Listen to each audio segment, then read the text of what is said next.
Hello po mga kapatid, Brother OG po. At nandito na naman ako para mag-share po sa inyo ng aking devotion. Dito po ulit sa Mateo chapter 27 na po yung aking isi-share sa inyo. 27 verse 1 hanggang verse 66 po. So kagaya pa rin ng dati mga kapatid, bago tayo mag-umpisa tayo po ay mananalangin. Samahan niyo po ulit ako mga kapatid. Magsiyoko po tayo. Aming Diyos na makapangyarihan sa lahat, aming Diyos na nagbigay buhay sa aming lahat, na gumawa ng langit at lupa, O Diyos.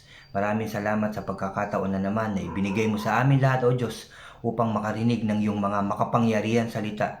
Lord, ikaw may kaloob nito, Father God, upang kami magsama-sama, makinig, mag-aral, magbasa ng iyong mga salita, O Diyos. Salamat, Lord. Salamat, Jesus. Salamat, Holy Spirit, O God.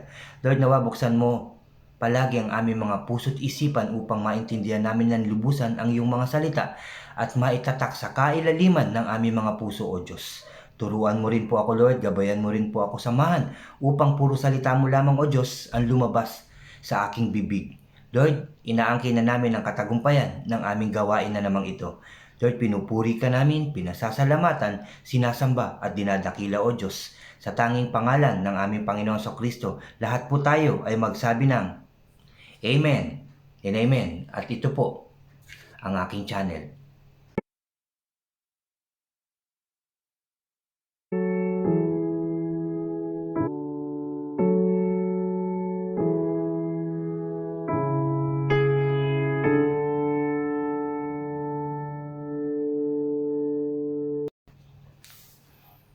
Hello po ulit mga kapatid. At nandito nga po ulit ako para mag-share sa inyo. Dito nga po sa Mateo chapter 27 na po tayo, verse 1 hanggang verse 66. Pero bago tayo mag-umpisa, anyayahan ko lang ulit ang mga bago po sa aking channel na mag-subscribe po kayo. Paki-like and share nyo po yung aking mga videos, yung aking mga sharing at mag-comment po kayo. At paki-click nyo na rin yung notification bell para updated po kayo sa mga iba ko pang i-upload. Salamat po mga kapatid. So mag-umpisa na po tayo. Chapter 27 ng Mateo, verse 1 hanggang 66. Kinaumagahan nagpulong ang mga punong pari at mga pinuno ng bayan kung paano nilang maipapapatay si Jesus. Kaya siya iginapos nila at dinala kay Pilato na siyang gobernador doon. Ito na po yung time na pinagkanulo ni Judas ang ating Panginoong Kristo. At yun na nga, dinala na siya.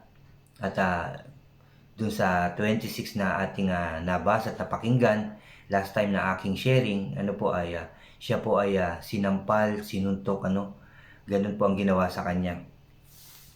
Sabi pa dito, verse 3, nang makita ni Judas na si Jesus ay nahatulang mamatay, nagsisisiya at isinauli sa mga punong pari at mga pinuno ng bayan ang 30 pirasong pilak yung binigay sa kanya. Na 30 pilak, sinoli po niya nung makita niyang mahatulan na mamatay si Jesus. Sinabi niya, nagkasala ako. Pinagkanulo ko ang dugo ng taong wala ni anumang bahid ng kasalanan. Pinagkanulo ko, sabi niya, ang dugo ng taong walang ni anumang bahid ng kasalanan, sabi ni Judas. Ano ang pakialam namin sa iyo? Bahala ka sa buhay mo, sagot nila. Inihagis ni Judas sa loob ng templo ang 30 pirasong pilak. Pagkaalis doon, siya ay nagbigti. Mga kapatid, si Judas, pagkaalis niya at pagsoli niya ng pilak, siya po ay nagbigti. Pinulot ng mga punong pari ang mga pirasong pilak. Sinabi nila, labag sa kautusan na ilagay ang salaping ito sa kabangyaman ng templo sapagkat bayad ito sa buhay ng isang tao. Nagkaisa sila na ang salaping iyon ay ibili ng bukid ng isang magpapalayok upang gawing libingan ng mga dayuhan mula noong hanggang sa panahong ito at Ang bukid na iyon ay tinawag na bukid ng dugo, no? Yung perang binayad kay Judas ay pinambili nila ng lupa. Sa gayon natupad ang sinabi ng propeta Jeremias, kinuha nila ang 30 pirasong pilak at ang halagang katumbas niya ayon sa mga Israelita, at ginamit ito upang bilhin ang bukid ng isang magpapalayok ayon sa iniutos sa akin ng Panginoon. Iniharap si Jesus sa gobernador at siya'y tinanong nito, "Ikaw nga ba ang hari ng mga Hudyo?" Sumagot si Jesus, ikaw na ang may sabi." Ngunit nang paratangan siya ng mga punong pari at ng mga pinuno ng bayan, hindi siya umimik. Kaya't sinabi sa kanya ni Pilato, "Hindi mo ba naririnig ang paratang nila laban sa iyo?" Ngunit hindi pa rin siya umimik, kaya't labis na nagtaka ang gobernador, no? Kahit anong paratang ng mga tao sa ating Panginoon Kristo, hindi po siya umiimik. Kahit wala man lang siyang bahid ng kasalanan na nagawa sa atin, pero pinaratangan siya, binugbog at pinahirapan. Nakaugalian na ng gobernador na tuwing Paskwa ay magpapalaya ng isang bilanggo na hinihiling ng taong bayan. Si Barabas ay isang kilalang bilanggo noon. Nang magkatipon ang mga tao at ay tinanong sila ni Pilato, "Sino ang ibig ninyong palayain, si Barabas o si Jesus na tinatawag na Kristo?" Alam ni Pilato na naiinggit lamang sila, kaya nila isinasakdal si Jesus. Bukod dito nang si Pilato ay nakaupo sa hukuman, nagpasabi ang kanyang asawa, "Huwag kang makikialam sa taong iyan," sabi. "Huwag kang makialam sa taong iyan," sabi ng asawa ni Pilato. Sabi pa dito, "Huwag kang makialam sa taong iyan, wala siyang kasalanan. Ngayon ay pinapahirapan ako ng aking panaginip tungkol sa kanya." Kasi sabi po dito, no, na nananaginip palagi ang asawa ni Pilato tungkol kay Jesus, no, pinapahirapan siya ng panaginip na yun. Ang mga tao na may sinulsulan ng mga punong pari at ng mga pinuno ng bayan na hilingin kay Pilato na si Barabas ang palayain at si Jesus ay ipapatay. Muli silang tinanong ng gobernador, "Sino sa dalawa ang nais ninyong palayain ko?" "Si Barabas," sigaw ng mga tao. Sinabi sa kanila ni Pilato, "Kung gayon, ano ang gagawin ko kay Jesus na tinatawag na Kristo?" At sumagot ang lahat, "Ipako siya sa krus."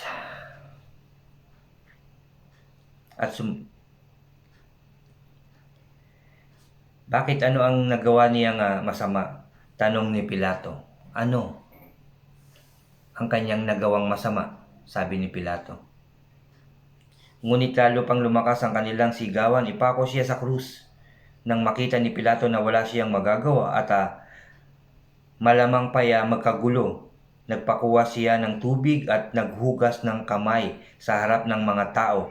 "Wala akong pananagutan sa dugo ng taong ito'y pananagutan ninyo," sabi niya. Sumagot naman ang mga tao, sumagot ang mga tao, "Pananagutan namin at ng aming mga anak ang dugo niya." No, kaya hanggang ngayon pinananagutan nila yung ginawa nila sa ating Panginoong Kristo. Pinalaya nga ni Pilato si Barabas at pinahagupit naman si Jesus. Pagkatapos ibinigay siya sa kanila upang ipako sa krus. Amen. Si Jesus ay dinala ng mga kawal ng gobernador sa palasyo ng gobernador at nagkatipon ang buong batalyon sa paligid niya. Siya ay hinubaran at sinuotan ng isang balabal na matingkad na pula. Kumuha sila ng sangang matinik, ginawa iyong korona at pinatong sa kanya. Pagkatapos, pinahawak sa kanyang kanang kamay ang isang tangkay ng tambo. Siya'y ininsulto nila, luhuran at kinutya ng ganito: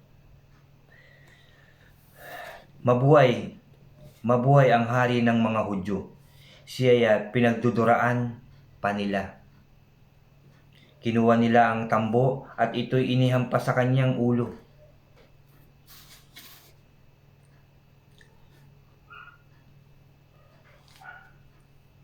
Matapos kutyain, hinubad nila ang balabal at muling sinuotan ng sarili niyang damit. Pagkatapos inilabas siya upang ipako sa krus.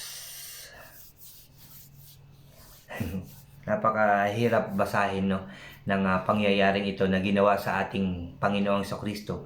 Pero ito po ay dapat nating malaman lahat. Kung paano siya pinahirapan para sa atin. Kung paano siya binugbog, hinubaran, nilait, dinuraan, pinagsasampal, at hinampas sa ulo.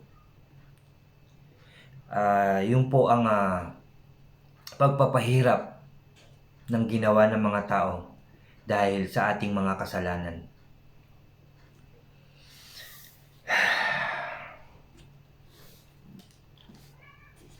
Paglabas ng lungsod, nakita ng mga sundalo si Simon na taga Serin.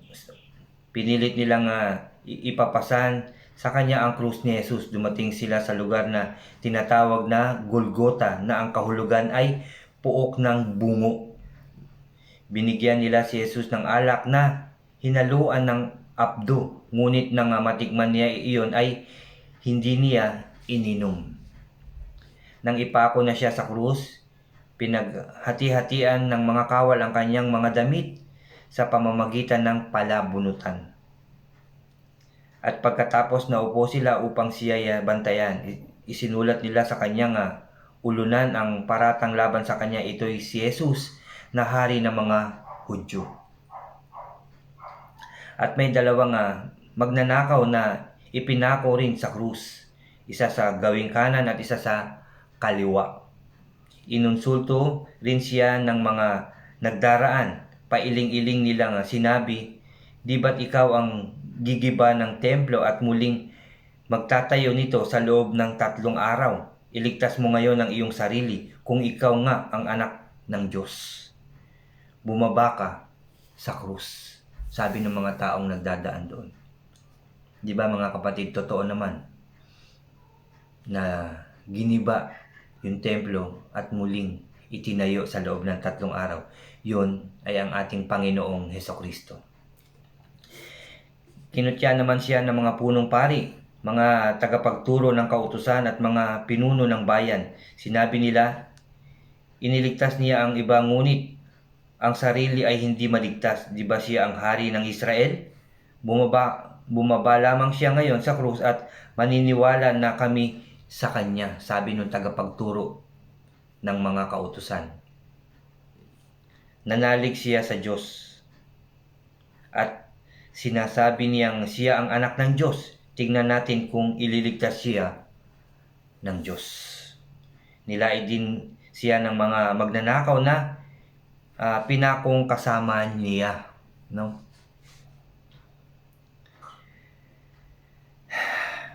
Sabi sa 43, ulitin ko lang. Nanalig siya sa Diyos at sinabi niyang siya ang anak ng Diyos. Tingnan natin kung ililigtas siya ng Diyos. Pero kailangan mangyari yun, ang pagpako sa Kanya, para sa atin lahat, mga kapatid. Kaya hindi mangyayaring bababa siya. Dahil kung siya ay aalis, bababa sa krus at darating ang mga anghel, hindi tayong lahat mapapatawad at hindi natin alam kung ano na ang nangyari sa atin. Kung hindi natuloy ang pangyayaring iyon na ipako ang ating Panginoon Jesucristo para sa atin lahat. Mula sa tanghalian tapat hanggang sa 3 ng hapon ay nagdilim sa buong lupain. na mag-alas 3 na ng hapon, sumigaw si Jesus. Mga kapatid, ulitin ko lang, verse 45. Mula sa tanghaling tapat hanggang sa ikatlo ng hapon ay nagdilim sa buong lupain. Na mag-alas 3 na ng hapon, sumigaw si Jesus. Eli, Eli, lema sabachthani.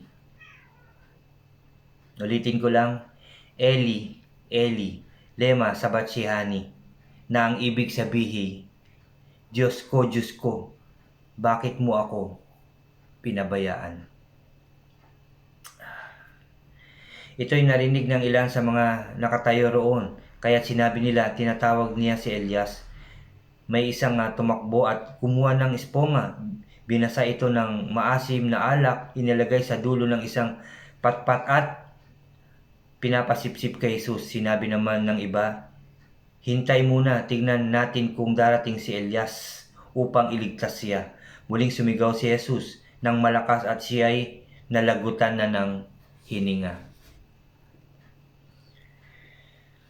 Namatay ang ating Panginoon Kristo, mga kapatid, para sa iyo. Nawa yan ang itatak natin sa ating mga puso't isipan. Nangyari ang lahat para sa atin lahat, para sa ating kapatawaran ng ating mga napakaraming kasalanan. At kung patuloy tayo magkakasala, patuloy nating ipinapako ang ating Panginoon Kristo sa krus. Amen.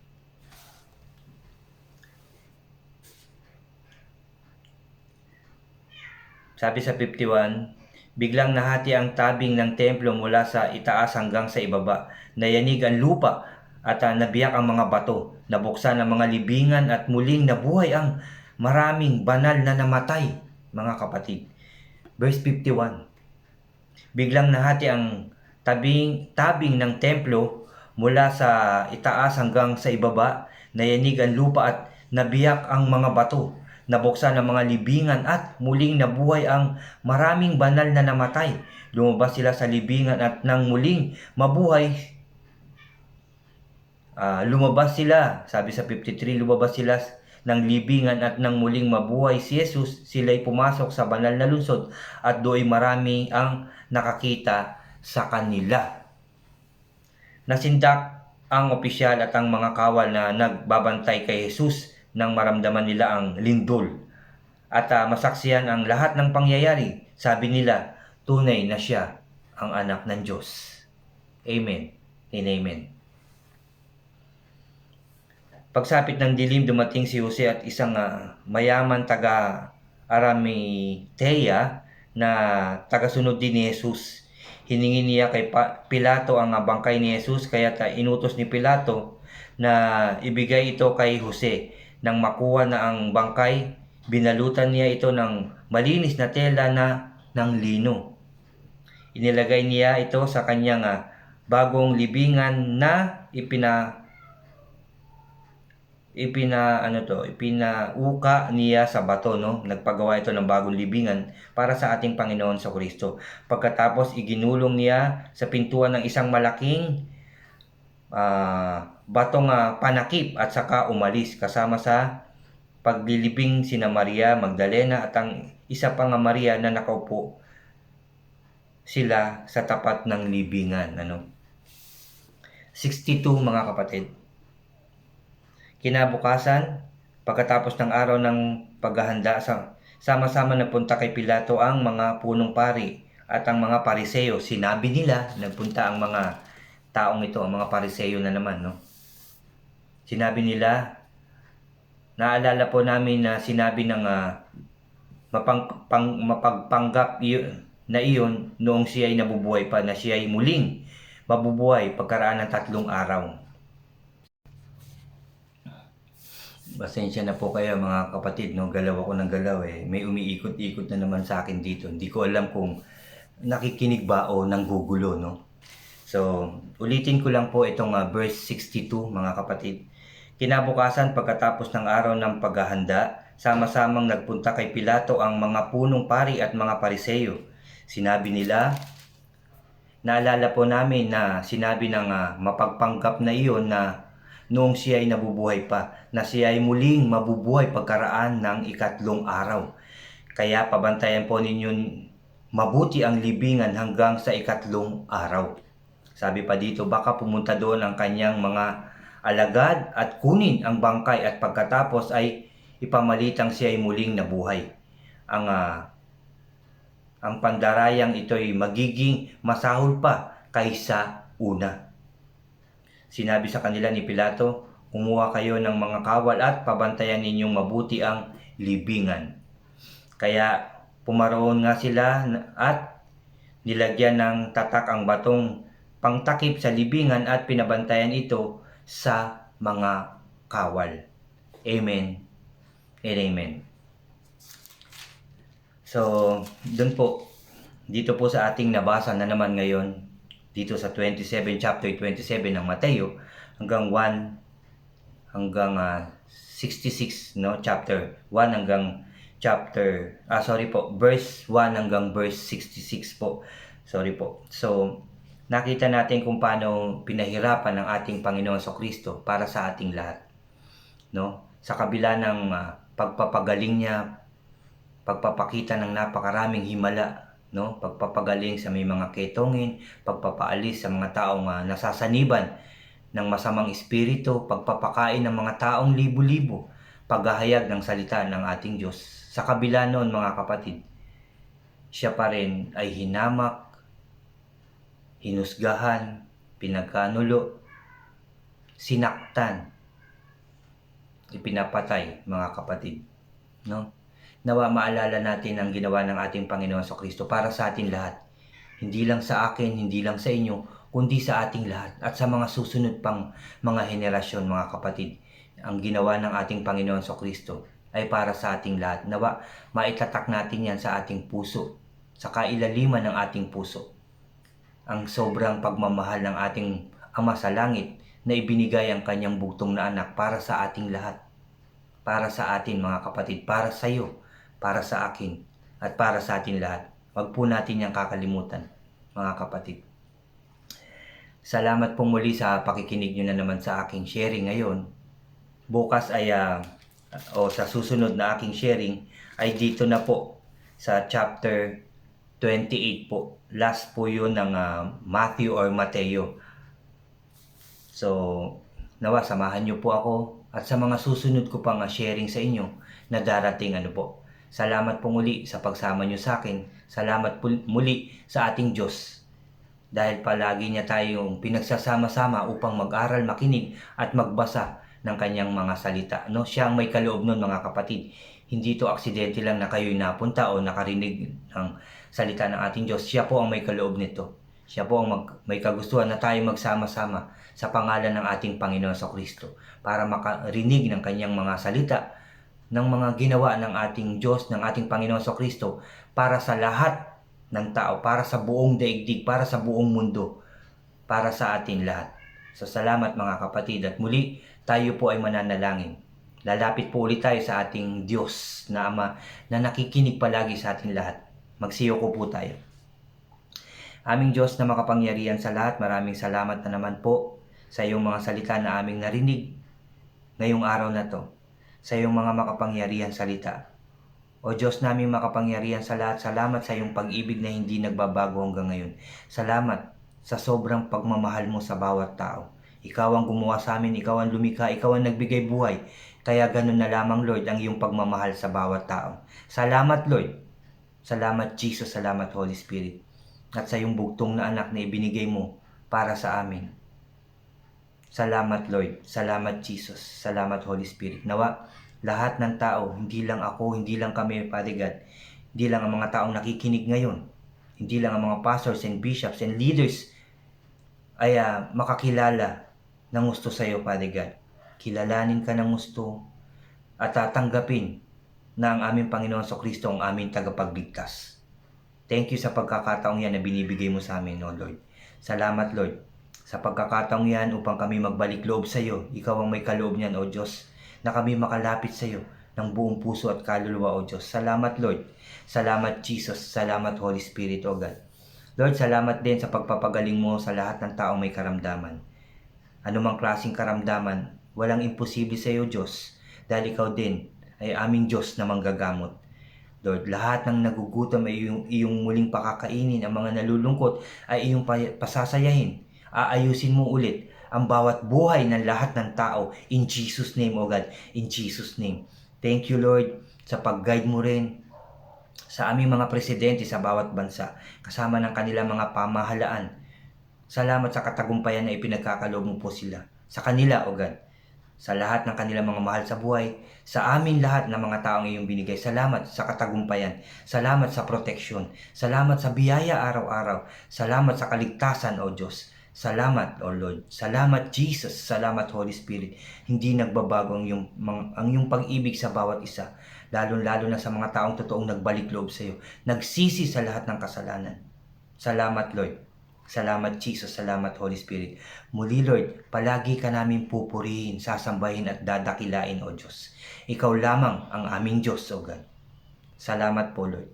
Lord, pinupuri ka namin, pinasasalamatan, sinasamba at dinadakila, O Diyos, sa matamis at makapangyarihang pangalan ng aming Panginoon Kristo. Lahat po tayo, mga kapatid, ay magsabi ng Amen and Amen.